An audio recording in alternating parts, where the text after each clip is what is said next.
Yeah, so hopping right into it. Welcome to episode 130 of Life on the Ave. Super excited to have our guest here, Mr. Paul Dorsey.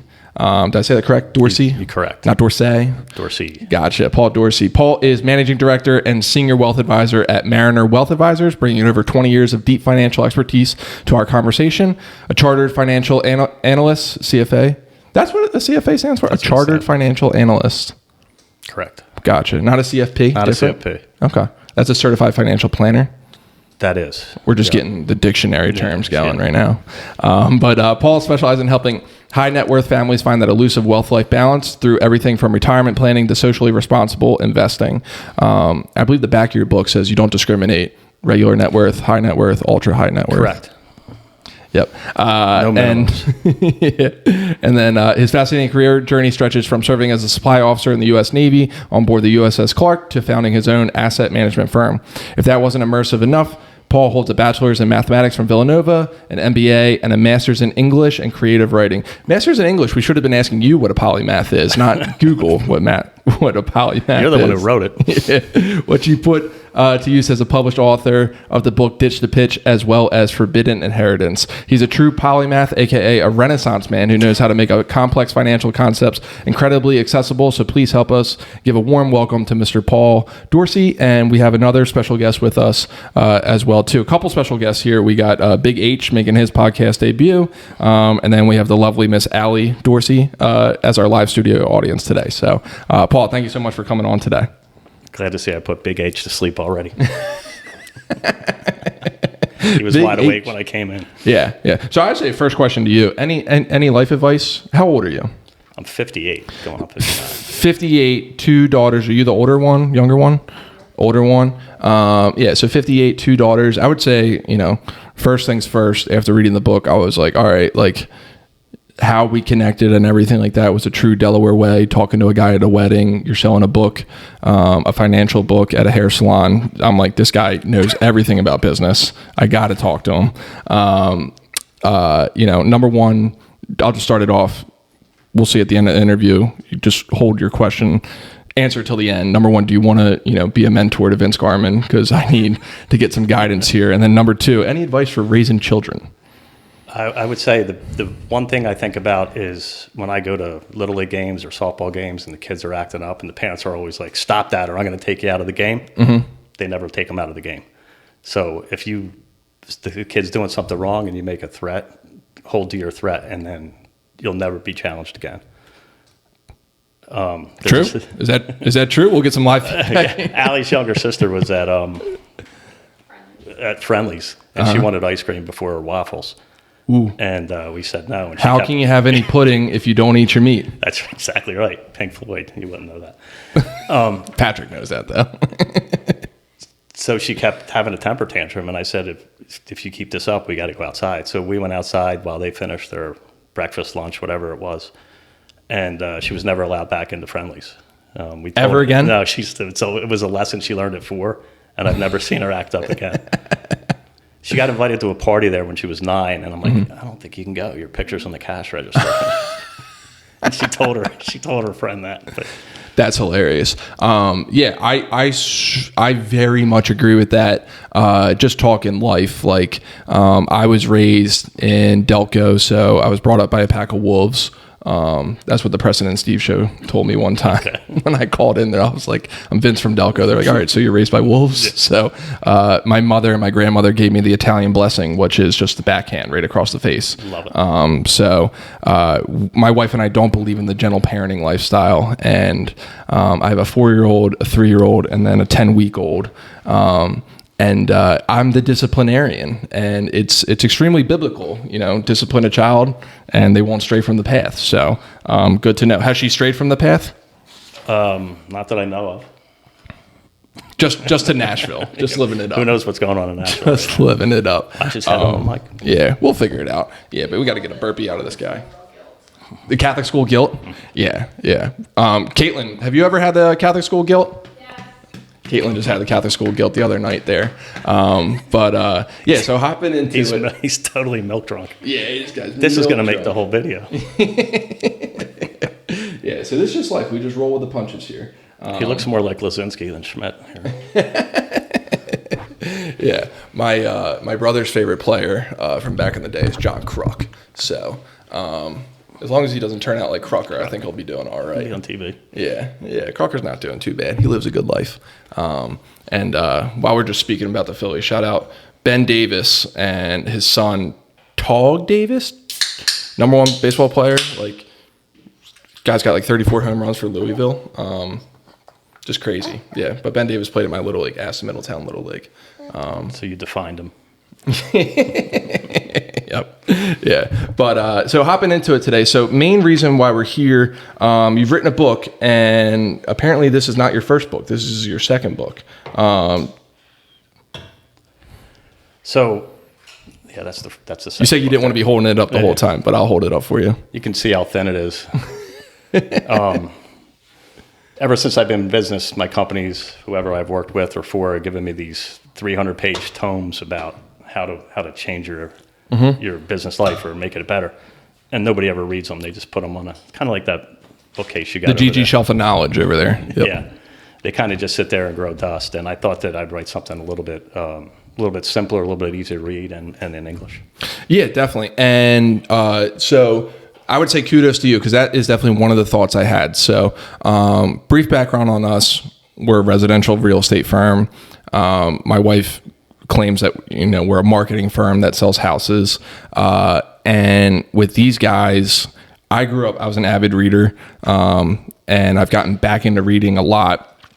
And some of my teammates haven't read a book since like 7th, 8th grade. I'm like, what's the last book you read? They're like, S.E. Hinton, The Outsiders in 7th grade. I'm like, The Scarlet Letter, 6th grade, Mr. Collins. Yeah, pretty much, right? And I was like, guys, like we're reading books because I'm really hammering down on our processes and things that we're doing. And like, I think sometimes they look at me like, where does he get these ideas from? And I'm like, well, I get them from the books that I read and like, the Instagrams and podcasts I see. And you're right. Like some of those books over there that we were just talking about, like they're literal textbooks. So I thoroughly enjoyed your shortness of it, your brevity. Yeah, the brevity of it. Yeah, and each one is a real life story, so you're not thinking like it's a chemistry textbook and you got to understand what the guy's saying. No, and there's not a 50-page appendix at the end. But I just want to pull up our text because I think you doubted my reading abilities. You said, "Hey, if you don't want to, read the whole thing, you can just read these few chapters here." Let me see this. Yeah, that wasn't personal. That was chapters 1, 4, and 9. Yeah, 1, 4, and 9. It's just like when my daughters are like, "Dad, you got to watch this video." Mm-hmm. I don't want to watch the video. I don't know what it is, but if you're telling me I got to watch something or read something, I don't want to do it. I got to come across it on my own. So I try to get people to say, hey, just sample the book, sample the ice cream. Yep. Chapters 1, 4, and 9, really easy to read. Okay. Starts out drinking at a bar. So the bar, we defined, are we allowed to name it? Do you want to name it? Yeah, unless the Kelly family would be embarrassed. But I don't think they'd be embarrassed. Worse things have happened there. Yeah, it's currently the hottest spot in all of Wilmington. Did you go to the Cinco de Mayo party there? No, I did not. No? Did you? Did you hear about it? No? No, I was walking here and I turned around. Okay. It was pretty crowded. Yeah. That's hilarious. So that's the hurricaneologist? That's a hurricaneologist, yes. Yeah. True story. True story. Do you want to give a little recap, a little tease of that? Sure. A friend of mine and I were at the Logan House. And if you could picture the Logan House, it kind of has these open brick walls. You could picture the rug that's been there since my father probably went there, and the dim lighting. Hasn't changed. Guitar player playing, and two losers in the back, me and Pete, talking about the fact that we have no chances of all meeting a woman because it was just an empty bar. And then fate changed. These two women walked in, short brunette and tall blonde, and Pete goes, "We got to go talk to those girls." I'm like, "We can't talk to those girls. They're out of our league." And he's like, "Everybody's out of your league, Dorsey," and he just leaves me. Yeah. So by the time I get over there, walking across with my hands in my pockets, I come up with this great saying, "Hey, what do you guys do for a living?" And the short one with black hair said, "We're hurricaneologists." I'm like, what? The other one says, "We name hurricanes. A for Allison, Barry, Shandell with a C." And Pete immediately buys them around the hurricanes. And the night starts to look pretty good. until they finish their drinks. Yep. And they're like, "Look, we got a lot of work to do tomorrow. X, Y, and Z are tough ones to come up with." They walk out the door. The guitar player shakes his head because he just lost half his audience. And I'm like, that was a complete waste of time. Yeah. And Pete said, listen, he goes, I gave her my number. We'll find out about if it's a waste of time later. Yep. I told her that I'd like to go out with her, but only if she wants to go out with me. And she has to call me. So he was saying, hey, look, I respect you, but I don't need the pressure of worrying about if you like me or not. I love that. But then, which makes it the basis of the books, he says it's easier to let people choose you than it is for you to chase them. Yes. And the entire time I was reading the book, I was not in my head. So I don't have a personal real estate coach, but we're reading 3 books right now from a guy that I would consider my real estate coach, a gentleman named Steve Shaw. And so we operate our whole entire business based off of you're either the favorite or the fool. And 4 out of 5 times you're going to be the favorite. The people have already decided to work with you prior to them even contacting you. So they've already chosen you. You've built, they like you, they know you, they trust you based off your track record, based off of a warm referral. And I love that term referee that you use there. So yeah, you want to talk a little bit about what a referee is? Because I like when you say the term referee, like I've always like gotten confused at like the lessee, the lessor, the referee. It was right? hard for me to come up with a good term because referee went to referee, and I was trying to say referee. Yeah. So to me, if you're doing a good business and this isn't for somebody that's just starting out, putting their note on Facebook, hey, I just got my real estate license, please give me a call. Yep. That's the first thing that I'm like, I'm not calling that guy. Because he doesn't know what he's doing. God bless all the people who called me when I first did that. So thank you. The risk they took. But big time. But to me, when you were talking about warm referrals, if you're taking care of your customer and your customers are happy and you're checking in with them, like I talk about towards the end of the book, you're on their mind. So we try to check in with our customers 3-4 times a year, and we meet with them once a year. And then when they run into somebody, it's just a natural fit. Yes. They're going to tell them, because now I'm responsible to them for their reputation, and they're responsible for me. So it's kind of like a 3-legged stool. 100%. Yeah. And a 3-legged stool doesn't what? Doesn't fall over. Doesn't wobble, right? Did you know that? Yeah. Four is a little bit more steady, but it wouldn't fit in the metaphor. How often do you just look at him and you're just like, Dad? Yeah. Yeah. That was probably one of my favorite parts of the book, where you're told how you could improve by your wife, your 2 daughters, your 2 female dogs. Yeah, and a 93-year-old mother-in-law. Yeah, and a 93-year-old mother-in-law. Drowning in estrogen.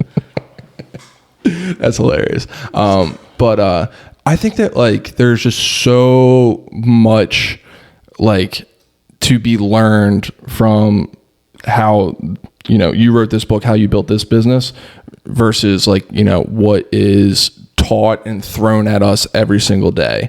Like, hey, do you want an ISA cold calling these houses? Like, do you want this? Like, do you want to pay this, to get these leads from Realtor, Zillow.com? None of that shit works. It's all networking. It's all networking. Yeah. And not selling. No. The coolest thing is I remember I was coaching, or I was actually on the sidelines and for softball, and I was sitting next to somebody I'd known for 15 years. Never talked to him about the business, and he just leaned over and goes, hey, I got a question for you.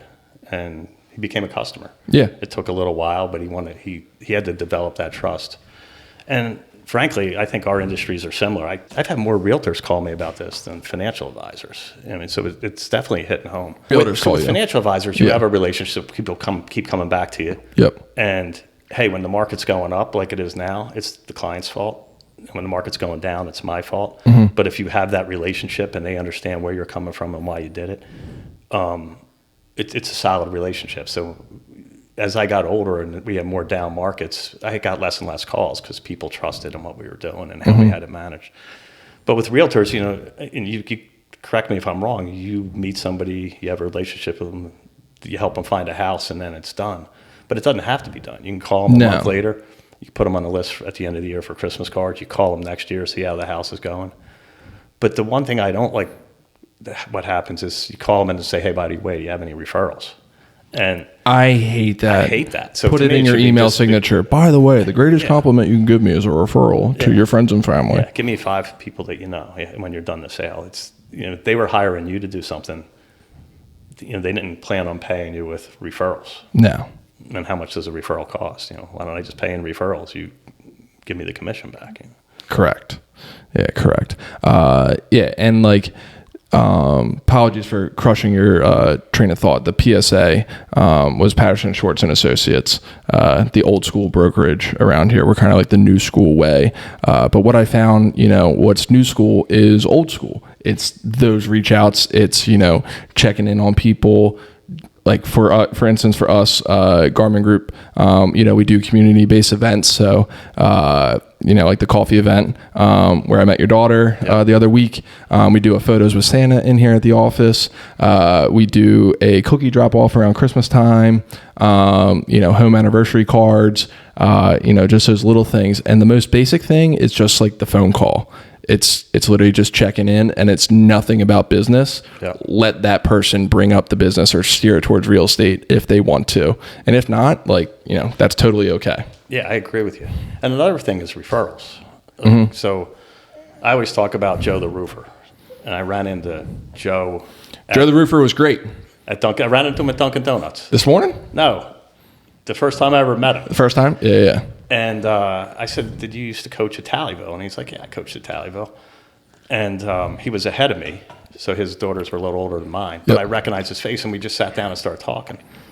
And about a half hour later, when we left, he never mentioned what he did. And I asked him, and he told me. And I thought that was pretty cool. But the other thing about Joe the Roofer is I've sent him 25 to 30 roofs of my existing clients who are worried about their roof, including my parents. Mm-hmm. He's only put on 5. 3. Yeah. It was 3 in the book. Now it's 5. He put one on my house now. Nice. Charged me way too much money. No, kidding. But when people would call me and say, hey, Joe was here and he told me I should take care of my HVAC and don't worry about the roof for another 5 years. Yep. That was good for them, and they let me know that it was good for them. So it continues to build trust. By just having that network of referrals that you have. Correct. Yeah. Like if you look on my bio, I was cracking up because I was literally just nodding my head the whole entire reading of your book. Your one friend, Dorsey's got a guy. So like literally on my bio, it's like Vince is a connector. And that's the biggest thing I've been since, I started connecting people at like 14 years old. Yeah. So where was I going with this? Now I'm losing my train of thought. Dorsey's got a guy. Yeah, Dorsey's got a guy, right? I just love that in the sense of, what are you doing? Trying to get on my boob? This guy's trying to get on my boob. He's still doing bottle feeding, breastfeeding. Here on this podcast. You never know what you're going to hear in here.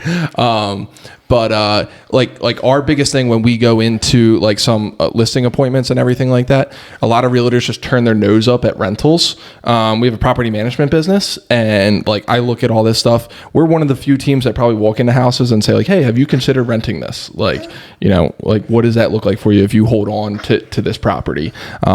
Because I just know how difficult it is to buy real estate, to, hold on to real estate, and, the great generator of wealth that real estate can be. It's just, hey, like, I don't care what you do, whether you stay here, whether you sell your house, whether you do this. My biggest thing is I want you to just be informed of all your options. Yeah. One of my early clients who was of significant size, he came to me through a referral, and he put all his assets in front of me right after 2007. The market was down really bad, 2007, 2008. And I just looked at him and I said, what do you need me for? And I think it kind of shook him up because he had completely expected me to sell him something. And he didn't need me for everything because he had the guts to stay in the market. Most people panicked out back then. He stayed in the market, and I just made one comment about his portfolio. Hey, maybe we can tweak your international a little bit. And then he started working with me just on a small level. And the industry is a little different than real estate, but I guess it's the same way. If you have somebody renting instead of doing a sale, it started to build a relationship, and been working with them for 20 years now. Nice. So I am curious, so what is it that like you do? Like when you say like, you know, a wealth advisor? Yeah. Well, I don't, you call me a financial advisor, financial, whatever you want to do. I think I'm more of a psychologist than an investment guy. If anybody tells you they could pick investments not better than anybody else, yeah, you can buy a bridge from them somewhere. My job is to have somebody come in that needs help. Yep. If somebody's out there and they know what they're doing, they're managing their own money, and they're trying to hire me to get them 2 more points or something, they don't need me. But for somebody that knows that they have assets, or they knows that they have a problem that they can't save, and they want somebody to kind of guide them and coach them and really understand what their risk tolerance is versus what we're doing, that's what I do. And that's what everybody that's worth a grain of salt is doing. And to me, it's just the relationships. And you got to be authentic. You know, it's the third part of the T equation. And if you're authentic and people leave you and you're doing the right thing for them, then they're going to come back to you, or they're going to stay with you. I love that. So it has to be a genuine authenticity, though. Yes. Some people tell you they're authentic, but do you ever meet people who are just like too authentically themselves? With themselves, yeah. And they're calling you buddy and, you know, all these fake names. But you know what I'm talking about when they say authentic. The way you bring that authenticity out is to check in with them. Yep. You know, if you see something, or you think about, especially if you think about them. If you think about somebody, there's a good chance, I don't know what it's all about, the vibrations in the air, all that yin yang stuff, but sure enough, if I think about somebody and I don't call them, I get a call from them. Yes. So I always try to call them and say, hey, I was just thinking of you. And usually they say the same thing. It's really weird. Yeah. And like the biggest thing that I picked up, one of the biggest things that, you know, I was nodding my head once again listening, is like, the day you plant the seed is not the day that you like harvest it. And that's what I tell these guys all the time. I'm like, guys, you just got to plant seeds. You don't know which ones are going to pop up when. Like, you just got to make sure that you're planting the seeds. Yeah. And don't forget about them. Or even your existing client. Once you get somebody, don't forget about them. Correct. You want them to be on your team on an ongoing basis. Yeah. Word. So we talked on chapter 1. Remind me again, what's chapter 4? Chapter 4 was Sweet Virginia. Sweet Virginia. She was the absolute best. She's awesome. Yeah. And that's what I want to like aspire to. So number 1, I don't take, and these guys are getting better. But Patrick, when do I take appointments? Yeah. In the afternoons, right? Yeah. So I don't take morning appointments, and I don't run around like a chicken with my head cut off, because my mornings are for myself. And Sweet Virginia, like my favorite thing about her, there's another textbook that we have, Ninja Selling, which is more real estate related, and Caitlin read it, and I totally vibe with it. The guy was like, you need to get 50 contacts a week. And the lady was like, I'm not making 50 phone calls. And he was like, well, walk me through your schedule. And she's like, well, I wake up, I go to the gym, I see 10 people, you know, I go to the grocery store, like, you know, I do this, yada, yada, yada. Like in Delaware here, one of the best things that I love about Stephen Mottola is he just walks around Wegmans sometimes. And I'm just like, yeah, that's it. Like that's him doing prospecting. And he's literally just, you know, grocery shopping. Sweet Virginia was the same way, where, you know, hey, this lady, you know, that church that you passed on the way in here. Yeah. She put that steeple on. Yeah. Yep. Yeah. She had 51 clients. So she was a financial advisor, which is what I do now. But I worked at a trust company, and they used a Delaware trust company because Delaware has good benefits with trusts. Yep. And she had all of her clients invested in a single mutual fund, a balanced fund, which seemed boring to me and probably not professional. So my boss sent me down there in the middle of winter, and I'm looking for a place. We didn't have maps or cell phones at the time. And the shopping center was a liquor store, a golf cart repair kit, and a water where you paid your water bill. And down the end was this empty building. Looked empty. It had, you guys don't even have it, you know, the poster paint on the wall saying discount stocks, bonds, and mutual funds. I'm like, this is getting worse. Yeah. And when I went inside, it was all metal desk, file cabinets, papers all over the place. But the person in the center, the heartbeat of that business, was somebody like you're talking about aspiring to, or what I try to aspire to. Yeah. They're coming to see her. They didn't care about the name on the wall. They didn't care about what it looked like, but she knew who they were and what they were about. Correct. And I asked her, I put my foot in my mouth. I'm like, how do you get new customers? And she frowned at me and pointed and said, I don't sell, if that's what you mean. They don't teach you this shit in school. Correct. Excuse my language. But you can curse on this podcast. Yeah. So she was right. And then the story goes on. I said, well, how do you get new customers? And she kind of just closed her eyes and she said, I'll tell you my secret. My customers are my sales team, which it gives you the chills when you hear about it. And she meant that. She didn't advertise. She didn't do plate licking dinners. She didn't do any of that. She just took care of people. And that's what I tried to do. And it paid off. It worked really well. Definitely. But this isn't a microwave. You don't build this in 3 minutes in a microwave.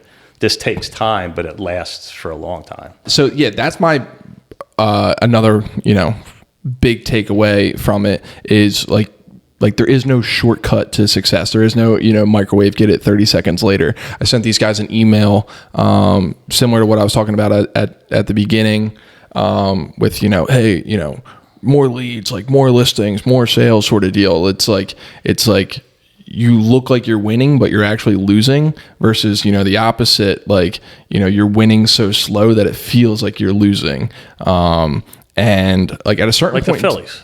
What's that? Like the Phillies, right? Correct. Yeah. The Phillies were in the doldrums of, April, May, we're excited, new season. June, wow, we stink. August, we'll start to get the fever again. Yeah. When Delaware County goes down the Jersey Shore, we start to get the fever again. And come back. The vibe shifts September, and then we all just get let down in October. Yeah.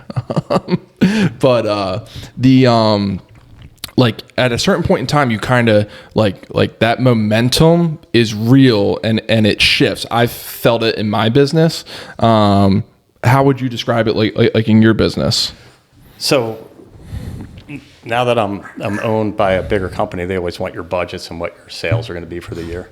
And you come up with some arbitrary number because you don't know what your sales are going to be. Yeah. But if you're consistent, you're going to get the same percentage that you always do. So I can go 1, 2, 3 months and not have any new business, and then go 4 weeks in a row where somebody's calling as a referral, calling and coming in and dropping $2 million account on the table. Yeah. So my belief is that if you continue doing what you're doing and you're consistent, that the business is going to come. And the relationships are going to come. The other part of that is staying in contact with people. Yep. So when we call people and we're not talking about investments, and we're just saying, how are you doing? Do you need to come in? Do you need to talk to Paul? It legitimizes that you're being authentic. Yes. And then we have people come in and they're like, hey, I got this 401k I forgot about. I got to move this $100,000 over to you guys because it just feels more natural. And you can't just keep sitting there asking them for more money. You're trying to get them to their goal. Yes. And they're coming to you for that help. They're not coming for you to sell them more stuff. And as long as you keep it that way, it keeps coming. Correct. Yeah. Yeah. Like I've now gotten to a point where I've had to stop answering my phone. So I don't answer my phone. Number one, I get an incredible amount of spam calls. And then number two, everything's delegated out to my team. So that I've had to increase that barrier of entry to me, which is funny because like the number one way not to get a call back from Vince Garman is to demand a call from Vince Garman. I love it. So that's a little Delco in you. Yeah. I have a massive chip on my shoulder. And I'm loud and proud about it. Sometimes it gets me in trouble. Yeah. But you got to have a line.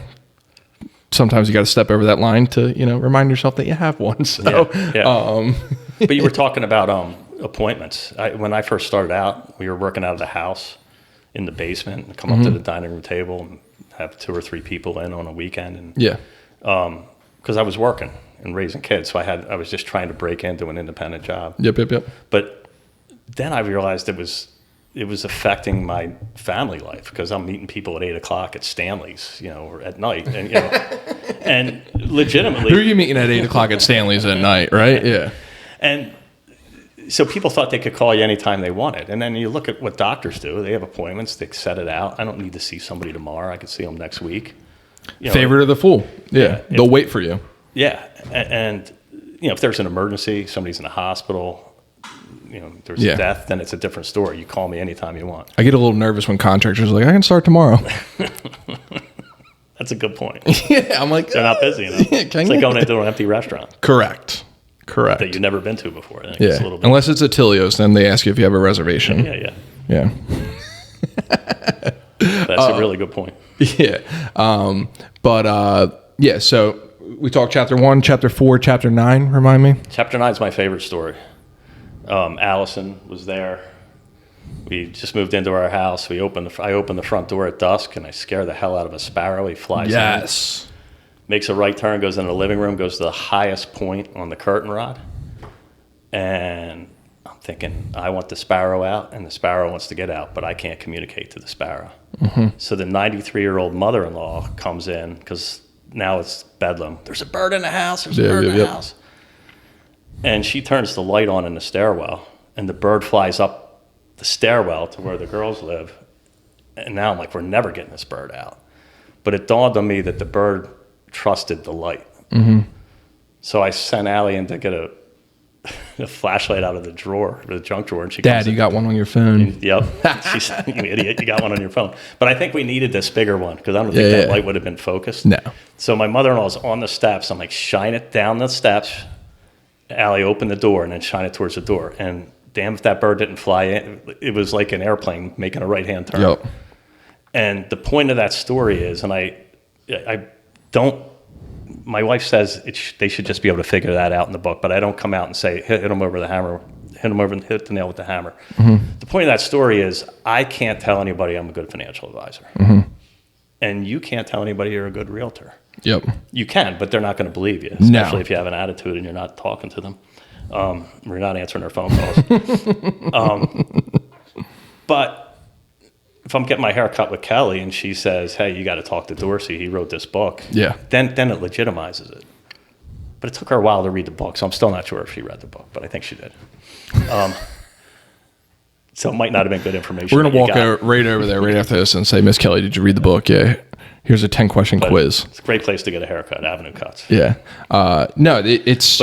But that's, to me, that's the most important thing. Somebody else has to tell you about you. Yes. And then this whole second part of the book is, once you have somebody saying, here's my referee, the person is going to judge whether they're going to hire you or not. How do you approach them? You don't call them right away. Yes. If you're going to scare the hell out of them, like that contractor you just talked about that can start tomorrow. Correct. I want them to reach out to me, because if I reach out to them and you didn't tell them about me, I'm going to look like a jerk. Why is this financial advisor calling me? Yep. And then some people say, well, he's not going to call. Well, just send me a joint email, and then I'll introduce myself and make sure they know they could just come in and talk to me. Yep. With no obligation. Yes. You just come in and pick my brain for a half hour. Meet the team.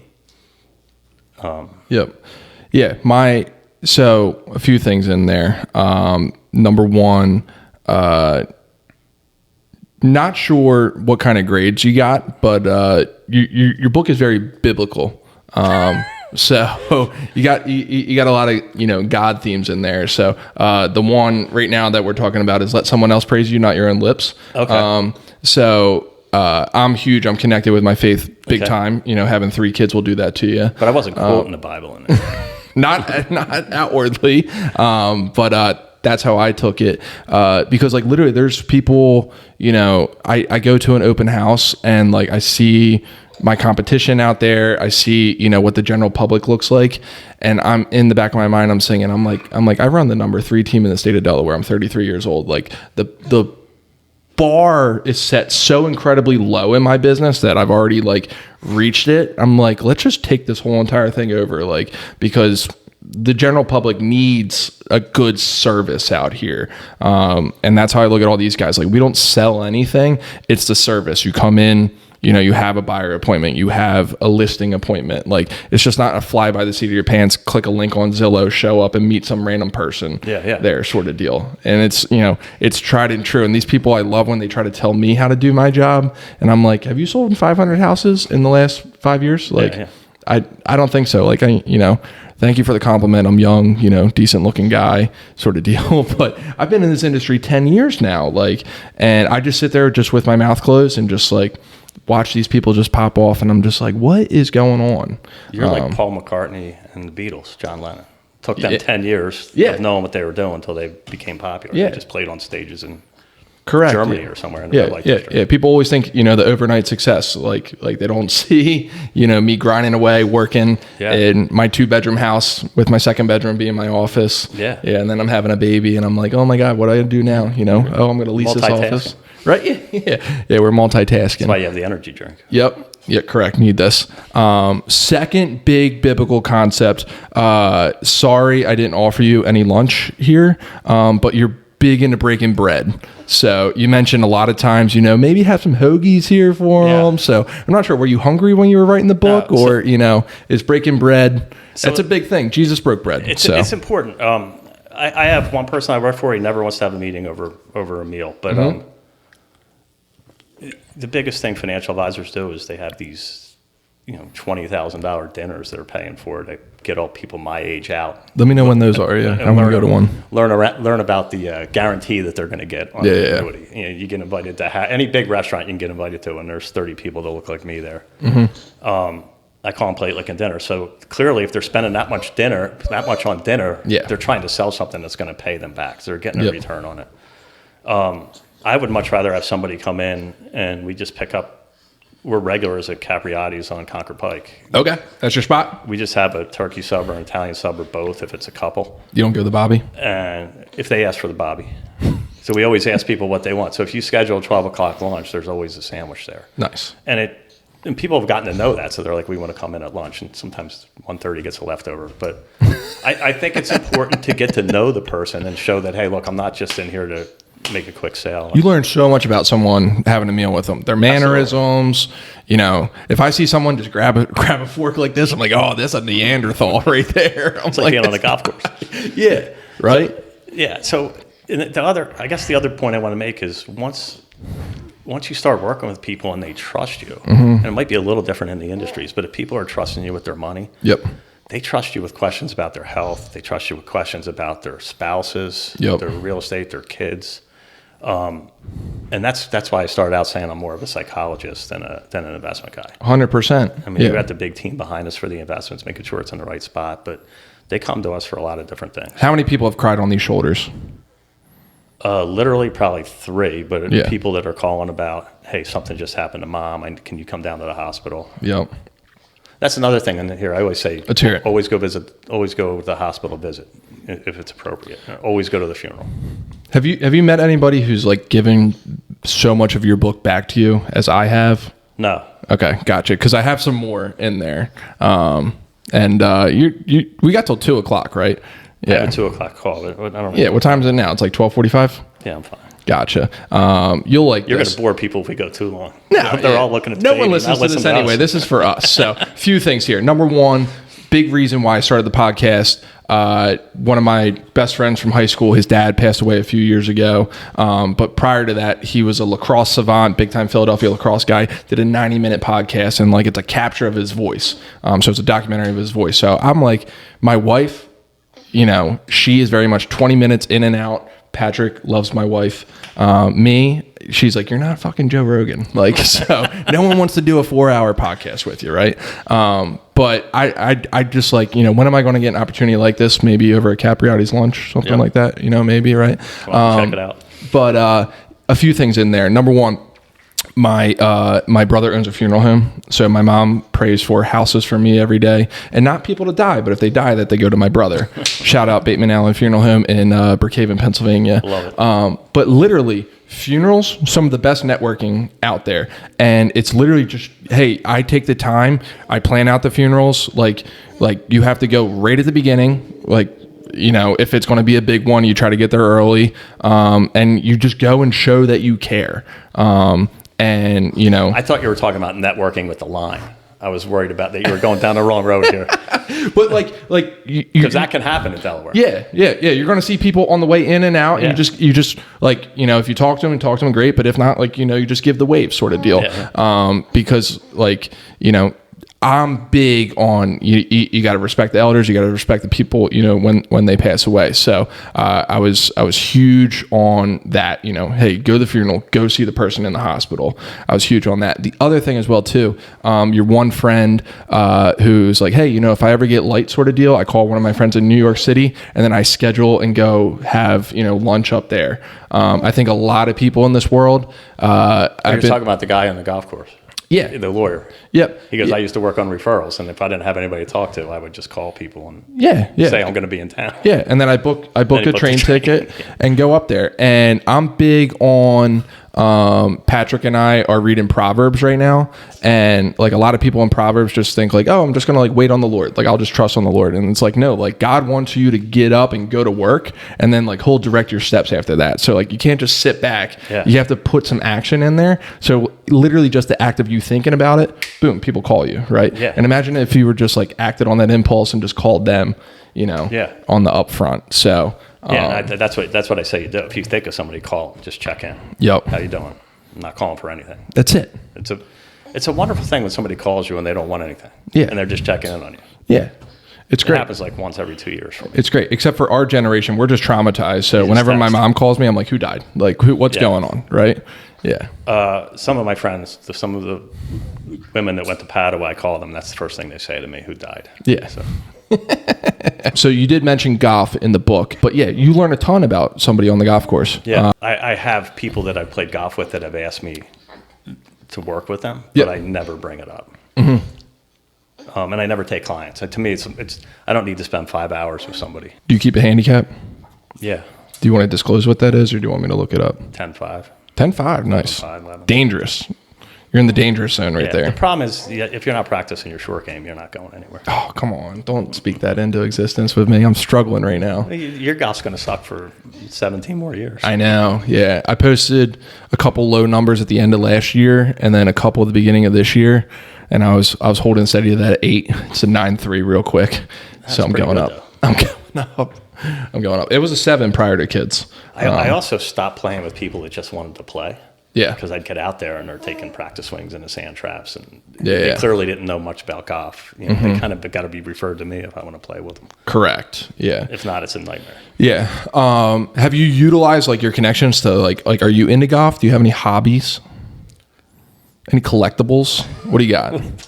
We were on a cruise ship, and last year when our daughter was in Spain, we took a cruise from Spain to Rome, and we met this other couple, and we were sharing the limo. And he goes, what do you do for fun? And I couldn't answer. I wrote a book, which is good. Play golf, work in the garden a little bit. Nice. Annoy my wife. That's what. Good. I love that. Yeah. Anything else you want to tell the folks? Anything else? No. I really appreciate you inviting me in here. This is big time. This is like late night with David Letterman or Carson, of course, in Delaware. Love it. That's what Allie tells me. So where can we find the book at? It's on Amazon. And Avenue Cuts. Avenue Cuts, Kelly Little Hughes, and Amazon, Walmart, wherever books are sold online. Yeah. Classic Delaware story here, just to get it on camera. We still good on time? 2 minutes, yeah. So Steve Joyce wedding, Dover, Delaware. It was my wife's cousin, DJ, and we were just chit-chatting, and Steve was cracking up. I used to live across the street from the Rockford Map Store. Okay. And that my parents owned. It used to be a flower shop. Really? Yeah. So they own the Rockford Map Store? Or no, we own the flower shop that sold it to the Rockford Map Store. Gotcha. Rockford Flowers, it was. Okay, gotcha. That's what that place should be. It should be a flower shop. Yes, yeah. And so Steve was he was cracking up at all the stories I had from the guy because he's quite the character. And my most recent spat with Kelly Hughes, you saw the decorations out front? Yeah. Yeah. So I was beefing with Kelly a little bit about my American flags. So then I went full Americana for the 250th birthday. So is she flying the Irish flag or what? I don't know. No, I don't know. But Steve was loving all those stories. So I guess after that, he was just like, hey, I got a friend named Paul Dorsey, just wrote a book, and he's selling it at Kelly's shop. So that's my marketing strategy. Yeah. Which is honestly not a bad marketing strategy, because I tell Kelly, I'm like, Kelly, you got to have your real estate license. Like all the realtors who come sit in your chair, like, how much business you've probably referred over the years. Like it's like a bartender. Yeah. Yeah, that's it. But what do we got? A minute left? 30 seconds? 20 seconds. Favorite local Delaware business? Go anywhere with this. Right now, it's First Watch, Concord Pike. First Watch, They got Concord a great Pike. culture there. Good All people, right. good manager. Nice. Good breakfast Everybody spot. knows my name. Sweet. So that's episode 130, Life on the Ave, Mr. Paul Dorsey. Ditch the pitch. Stop selling. Start serving. Grow referrals. Love y'all.